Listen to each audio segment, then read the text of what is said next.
way that every phone call is handled determines whether business is created or lost. Now, everyone in the organization can develop powerful telephone skills with Workforce Learning Systems Telephone Fundamentals with Dr. Joyce Sullivan.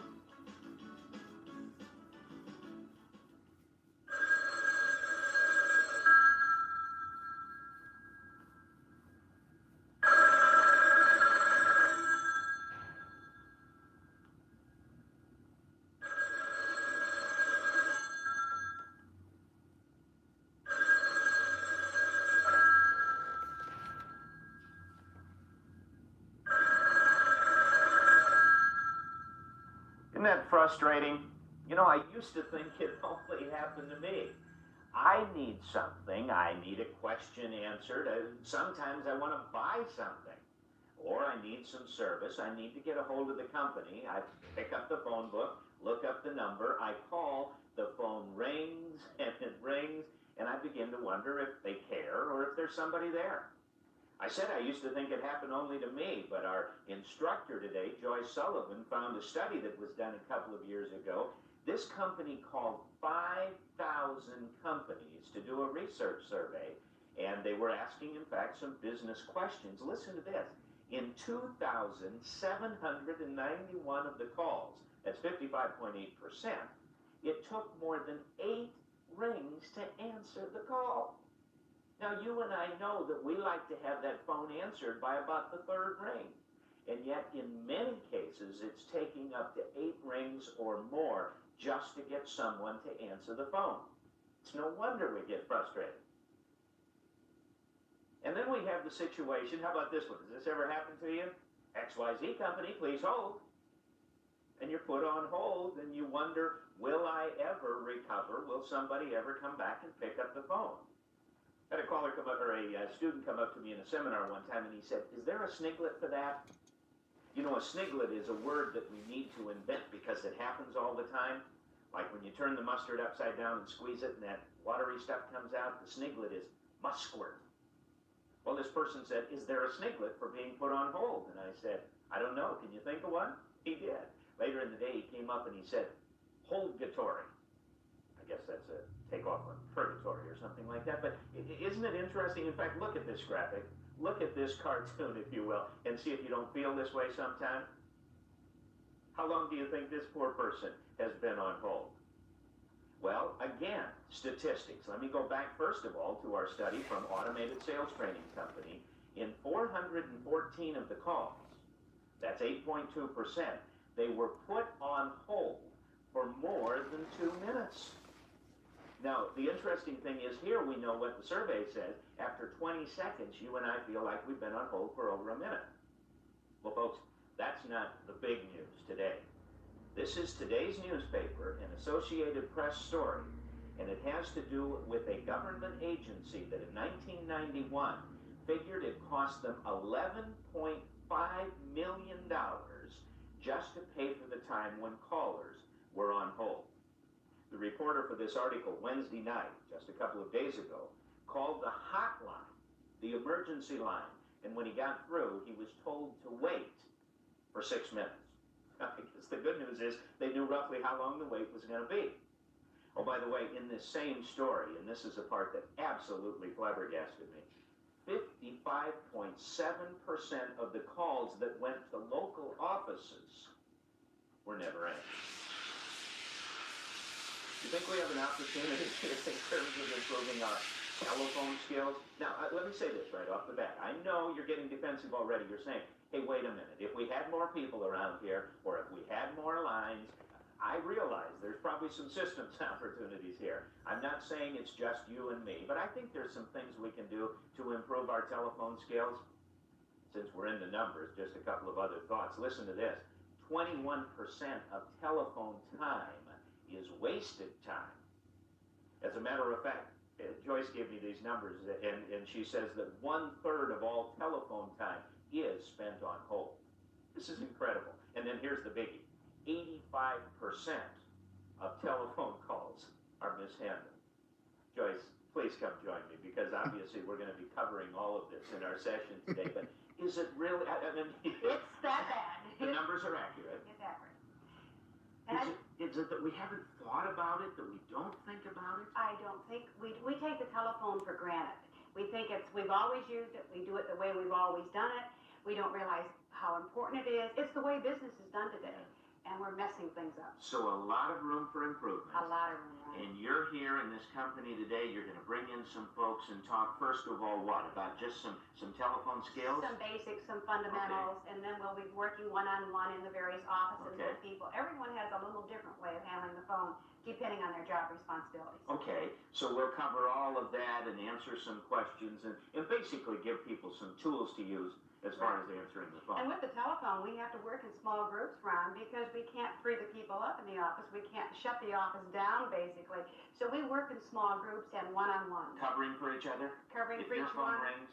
That's right. And bringing only small groups into our training rooms so that we can get the, throughout the company and not shut down the company. You honestly believe there's some things we can do to improve? I know there are. You taught many companies. About 85% of the things we can improve.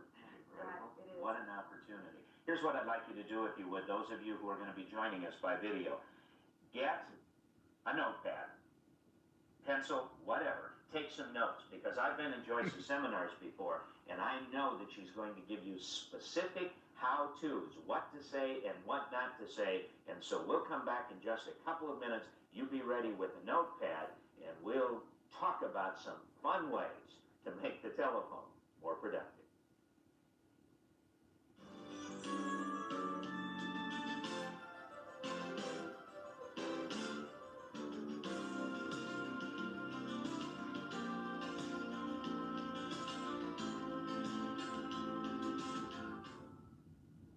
We're very happy to be a part of this continuous improvement program that you're doing here at Kramer's & Sons. And after hearing Ron talk about the statistics that we have across this nation in telephone, you can begin to see the importance of it for every employee here at Kramer & Sons.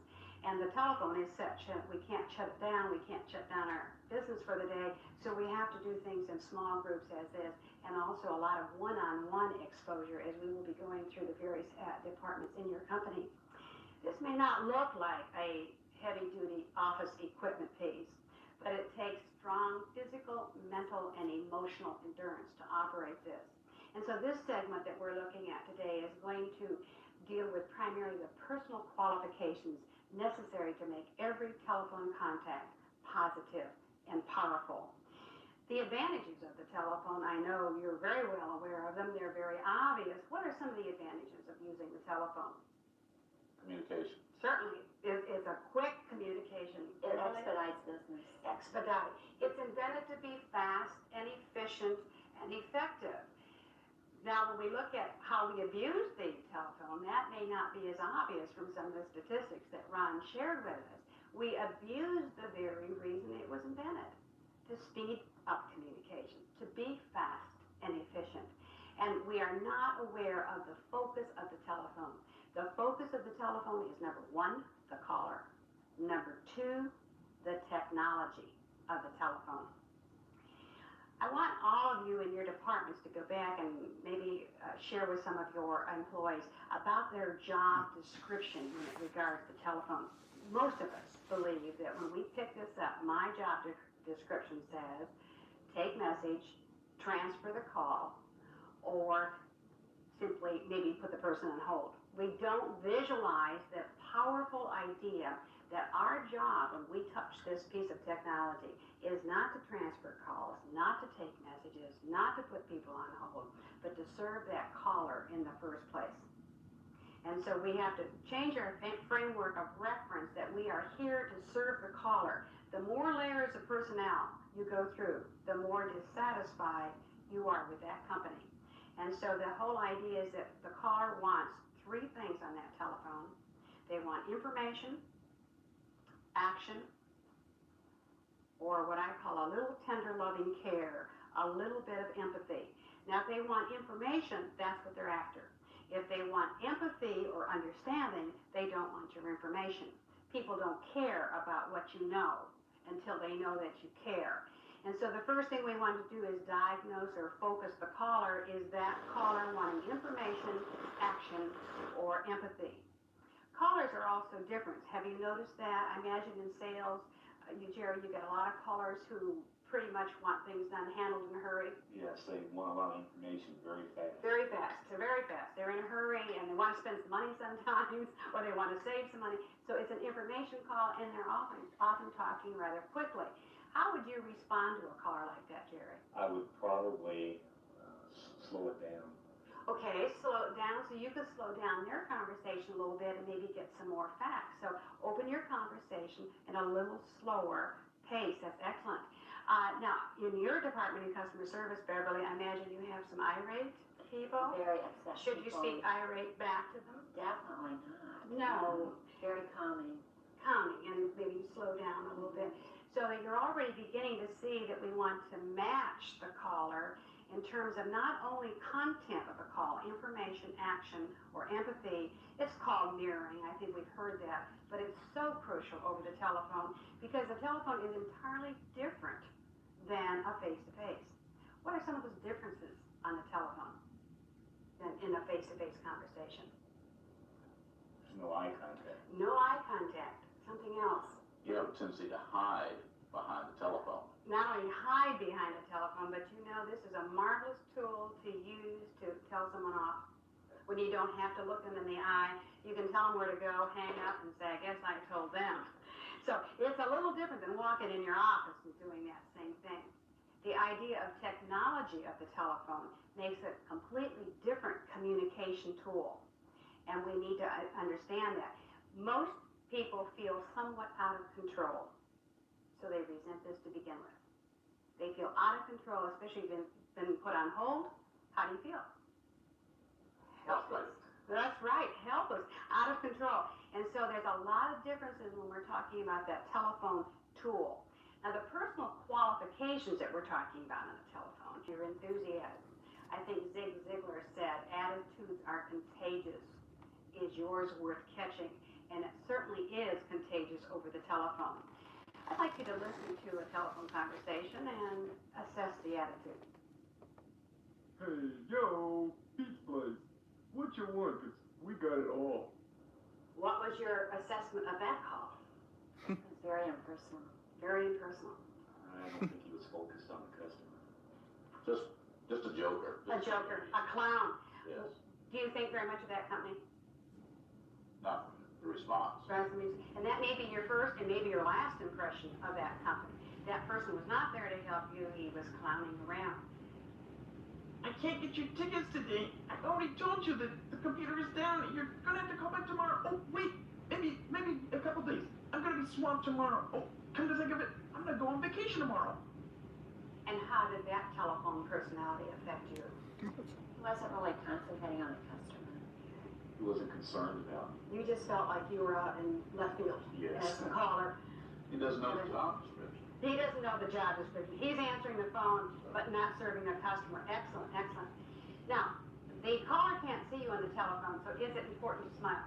Oh, very much so. Can they hear a smile? Yes, a smile shows up in your attitude. Smile shows, it actually echoes across the phone. Not only does a smile echo, but if you use positive words like, thank you for calling, or we appreciate, or yes, did you notice what it did to my mouth? It put a smile on it. So you don't really have to have those yellow stickies with the little smiling signs on them, because smiles come from the heart, not from yellow stickies. Additionally, it's very difficult to say to a caller with any degree of credibility, go ahead. It just doesn't work, does it, that way? Okay, the sound of your voice is also very important, and you're going to notice here that the sound of the voice conveys many, many things. Number one, the sound of your voice conveys your attitude. We just talked about that. Number two, your sound of the voice conveys your gender. As a rule, you can say whether that's male or female, and your age, at least approximate age. It conveys your educational level. Are you well educated, poorly educated? Sometimes even the region of the country that perhaps you were born in. Your personality style, are you demanding, controlling, or are you assertive or passive? And it would convey self-concept. How do you feel about yourself? Your self-esteem, as well as your energy level which means enthusiasm, of course, and even your health. Have you ever had a friend that knows you fairly well and talks on the phone and they'll say, Kevin, aren't you feeling well today? Certainly. It's amazing, and you're talking on the phone and they pick that up immediately. So these conveyances are noticed through many things, not only the attitude, the sound of our voice, our pitch and our pace. If we're high-pitched, we sound stressful, maybe like a con artist. And Jerry, in sales, you have to watch that, definitely, because it sounds like we want to tell you all this wonderful information about this project that was going to do you so good, and people say, hey, back off, right? And so that's crucial in sales. Low pitches, we just heard on one of our callers, could care less, not concerned about the customer. Bad attitude, this is a boring job, and 8 to 5, I can't leave at 5 o'clock, and that all comes across too. The volume on that call is extremely important. I think some of it has to do with the posture, the way you're sitting, but also the way you're holding the telephone. Hold the telephone about 1 inch or 2 fingers from your mouthpiece. Now there's an amplifier here, and so many people speak too loudly on the telephone. It's picked up in the amplifier at that point, and we don't need that. Not only that, but it spreads across the office and in the small areas that you're in, Jerry, in the sales. It spills over to the next sales who's there too. So we have to watch it, and the softer voice sounds more caring. Well, What should you do if you can't hear the caller? or if you can't hear, good question there. If you can't hear the caller, you take ownership on that problem and simply saying, I am having difficulty hearing you. May I please, notice that question, may I please ask you to speak a little more loudly or clearly or whatever you need. And that's so crucial today as we have multiple races that are talking on the telephone. Our pace is also important, and I'm going to give you some techniques to be able to monitor your pace very shortly here. But we speak either between 100 and 130, which is slow, 130 to 160, which is moderate, 160 to 190 or 200 area, which is rather fast. And so what I would recommend that you monitor your own voice speed, and we'll give you a technique on that, so that you know how you speak, and when you open up the conversation, either in an outbound or an inbound call, that you slow your speed down. I'm a fast talker, and I have tried to learn to slow my speed down to a moderate or a little slower pace at the beginning of the conversation. I don't know who's behind that. It could be an older person who's not well organized and perhaps talks very slowly, and my fast speed would just create tension and mistrust. And so the pace is very important. We want to match that as well as we match to their personality. As we look then at other qualifications that we want to look at in terms of posture and so on, our posture is essential to control the volume of that phone call as well as our energy level. Most of us are sitting at our desks, so we've crushed down the abdominal walls, we've crushed down the lung capacity, and then we squeeze the vocal cords, and look what we've done. And people say, are you asleep? Or are you still alive? And at 5 o'clock, what do you think your energy level sounds like at that? So be very much aware. And again, Jerry, in sales, you might want to encourage your department members to think in terms of standing up for some calls, maybe walking around. And I recommend when you're on the phone for extended length of time, 1.5 hours is almost ample. Do something else after an hour and a half. Take a break, or get out and walk around the building if necessary. But after 1.5 hours, you really reach that burned out level. The next category that is important is the words that we use. And there's 3 areas that I want you to think about in the words. Remember, we said the words will convey that positive, powerful part of the communication. The number 1 part of the words, positive, powerful words. We use a lot of negative and a lot of weak words. Positive words begin with that smile on your face. Thank you for calling. We appreciate your business. We appreciate. I love that word. Look how it puts a smile on your face. Words like yes. Go on. Continue. Because we're focusing on the caller. So words that have yeses in them, that we agree with that. Our culture has a tendency to say, I disagree with you. I disagree with that. So what? That's your prerogative, right?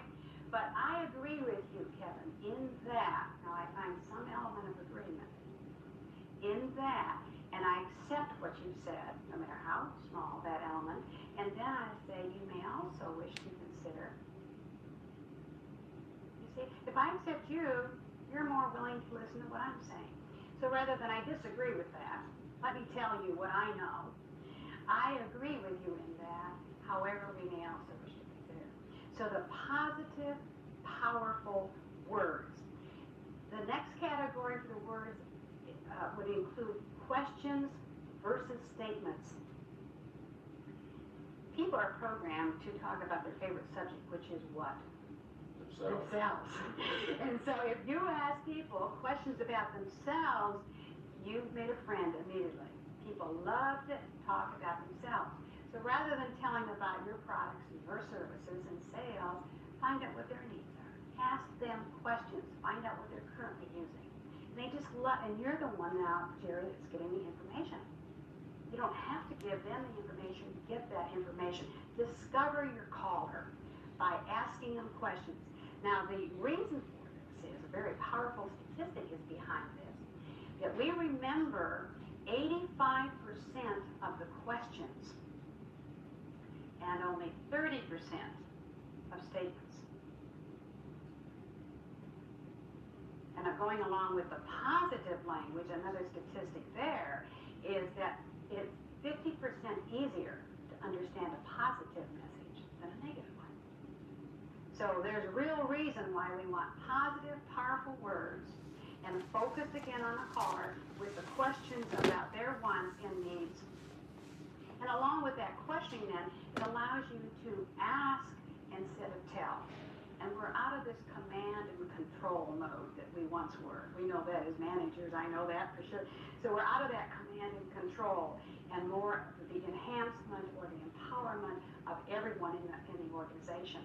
And we do that through asking and getting the feedback. So the questions versus the statement.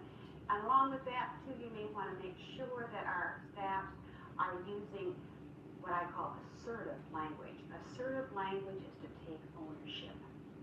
I often hear on the telephone, well, it wasn't my fault. I wasn't on duty at that time. I'm not the complaint department. So what is that? Not to take ownership. It's to blame someone else in the company or make excuses. I'm not in charge here is what we're really saying. It makes you sound weak and passive.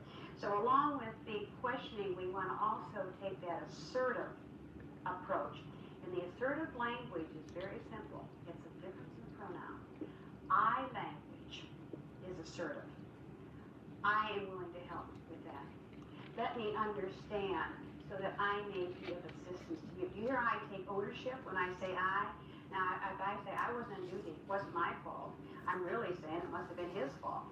And so I'm pointing the finger at someone most likely in our own company and putting the blame on someone else. So ownership, taking the ball and running with it, so to speak, taking ownership of the problem, using the I language, and asking questions. May I please ask? So now I've been assertive and I'm asking the question. Specific language also. If I knew the nature of your call, perhaps I could assist you. Could you tell me your specific needs? I love that word, specific. It says, okay, let's get organized and specify. And so using that in your questions to the caller gets them getting rid of some of the busy talk and gets down to business. If I knew the exact nature to your specific that is. Now, one thing that I'm asked constantly is how to save telephone time, because as we've all said so far, it's the greatest time waster there is, and Alexander Graham Bell invented that as a time saver. And it's turned out to be the greatest time waster business, which causes a lot of abuse to the caller and a lot of dissatisfaction in customer service, and a lot of poor quality in our organizations that are looking for continuous improvement. Number one is to develop systems, especially with our support staff teams. If we don't have a system, we don't have a team. And many people who are serving the support staff level are helping managers save their time, and they need to know what the managers are doing. So I call this a huddle session. Have a huddle session to know what's Kevin's plans for the day. Are you going to take calls this morning or not take calls this morning? And so those are the huddle systems. Is there anyone particular that you need to talk with? And we have, so the left hand understands what the right hand's doing, and that is crucial. We also will, by having a system then, we realize that especially at the reception desk, we have to have a system that realize that person is extremely important, and we can't stand there and tell them all of our problems for the day, or say if so-and-so calls. I find many times we interrupt each other, which is a tendency to interrupt the customer or the caller. And so knowing what the system is on telephone operation. Another area of saving time on telephone is to use color-coded message pads. I like to use the pink one for the incoming call. Maybe the yellow one for call pending. Another one I might have for the outbound calls that need to be made, and I organize on that one. So using color coding systems. If a manager does not return a call, or it's the second time the caller called, a secretary might say to that manager, just by simply putting 2 asterisks up here, this is the second call. So this is what I mean by systems and using color coding messages to transfer information very, very quickly. Have checklists. Know if I don't have the information that I was asked, I write it down on a list, I find out where to get that information. I know, for example, every call that I'm handling in sales, I need to get the invoice number, I need to get the address, the zip code, the area code. How many times have we called someone back because we didn't have one tiny piece of information? A lot of time in there. And then, not only that, but then that starts the telephone tag again, doesn't it, Jared?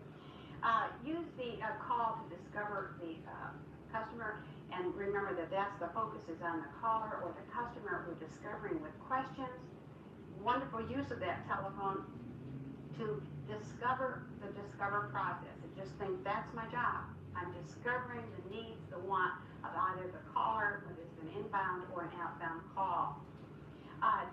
That's another technique there, to discover their needs, to know immediately if you can help them or if you need to transfer them perhaps to customer service, or they need to talk to someone in sales. Does this call regard So I know if it's in regard to sales or service or what it might be. Group your calls together. You might group them together for the region of the country. You might group them together because they're all short messages, but group different types of calls together.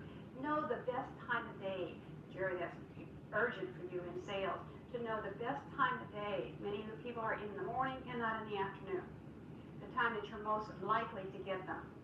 Schedule callbacks by appointment. Let your support staff group know what time you expect to be in the office in order to receive your call.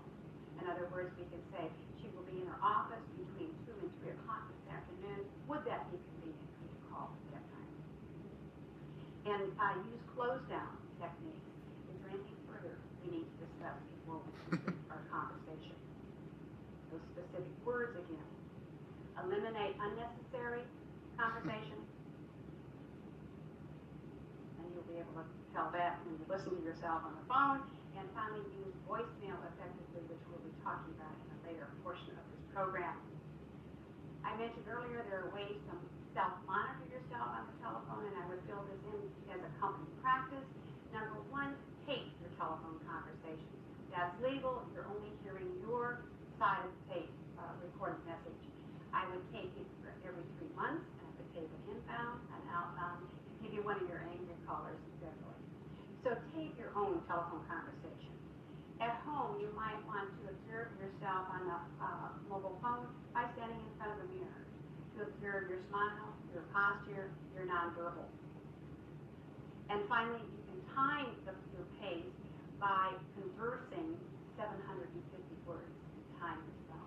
If you converse, not read, but converse, 750 words in 5 minutes, you're moderate. 6 minutes, you're a little slower than average, and 4 minutes or so would be faster. Beverly, I know that you and I talked earlier about tape recording conversations to help your staff and customer service make continuous improvements. Let's go to your office now and experiment with a way of helping the staff make continuous improvements through tape recording telephone conversations. Goodbye, Mr. Jordan. Beverly, I'm glad glad you like that idea about tape recording your telephone conversations, and thank you for inviting me in to share your very first tape recording. Let's listen to this recording as if we were the caller. So put yourself in the caller's shoes, take a few notes about some things we talked about in the classroom or ways that we might improve. Okay, let's go. Yes, I realize, Mr. Jordan, our shipment is 2 days late. Our records show it left the warehouse last Tuesday at 2:30 FOB with an approximate 5-day delivery date. Once an FOB shipment leaves our dock, any number of delivery problems can occur. We cannot be responsible since it is then out of our control. I can't help you until I can trace the problem with the trucking firm. You'll have to wait until I can get the information, and then I'll call you back. If you were Mr. Jordan, how might Mr. Jordan describe your attitude? It was negative and defensive.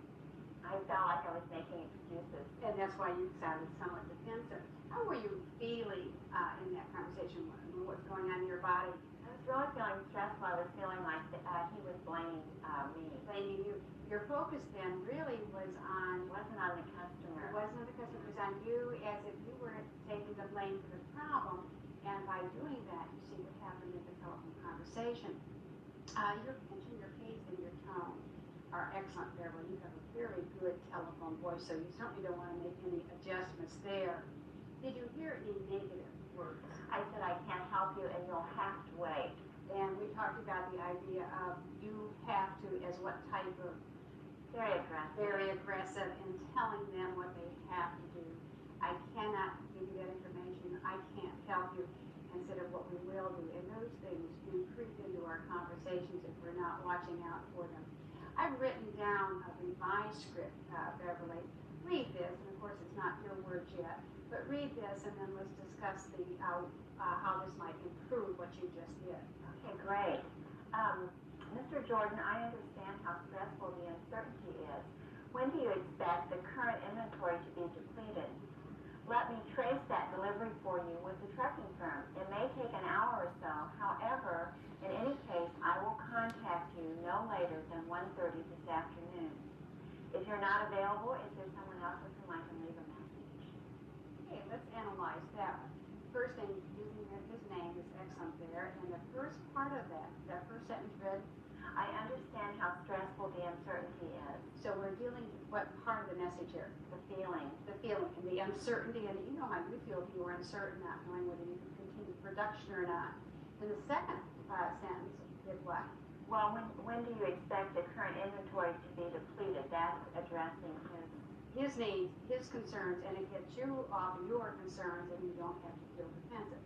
Also, that gives you an idea and understanding, discovering their needs, of how much time you really have. It might be 2 days inventory left, which would probably give you breathing space there. Notice too, it's all very positive and it's action oriented. The caller now, Mr. Jordan, knows what he can expect. Right, and I didn't feel like I was making excuses. No excuses needed. All very, very positive. We took all the defense mechanism out of it and what we're going to do for the caller. The expectation was built in. He expects a call by 1:30, and then you built in an option for yourself by. Is there someone else with whom I could leave a message? Excellent, so that you don't have to play telephone today. I think there would be would take this every 2 or 3 months. You'd see many ways of improving and practicing between, but we have a tendency to fall back in those old habits. So only by taping do we find out what we have really said. Doesn't the tape message surprise you?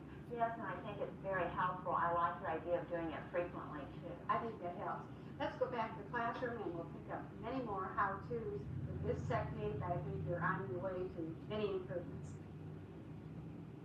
Well, that concludes some of the personality and the personal qualities that we need to have a very personal touch to the telephone. Our next segment is going to hit the how-tos, how to deal in your own areas with the caller phone. Telephone Fundamentals continues on Volume 2. Joyce teaches specific words and phrases for answering incoming calls, transferring calls within the organization, screening calls and taking messages, and using voicemail in a positive way. For more information on the entire series of video training programs available from Workforce Learning Systems, please contact the company whose name appears on the back of the video case.